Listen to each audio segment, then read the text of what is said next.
So now we are going to add and subtract with our Cuisenaire rods. So when adding and subtracting, we can use the colors as our codes. So like if I was to say I wanted to do 4, so let's get 4 plus 6. I could say I want to do pink plus dark green. And that would be one way that we could write our problem. So if I have 4 pinks plus 6 greens, that will equal 11.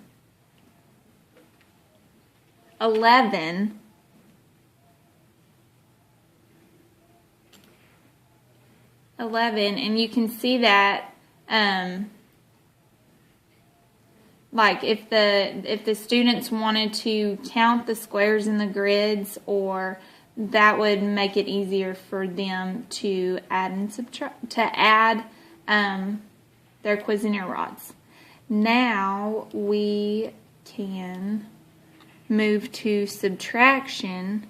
So if I wanted to do 10 in orange minus 7, which would be your black, I could see that we have a space here that does not have color, so we have 3 squares left.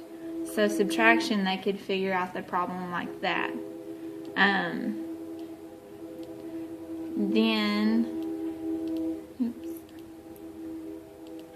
we can also make a rod train. So if I ask my students to pull out the pink, or this could be purple, I guess, and we wanted to see how many combinations we could make of 4, then I could take 4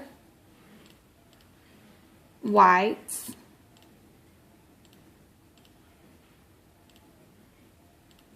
I could take 2 reds, I could take a red plus 2 whites, I could take a lime green, which is 3 plus a white, and then I think that's pretty much all the combinations that you could make.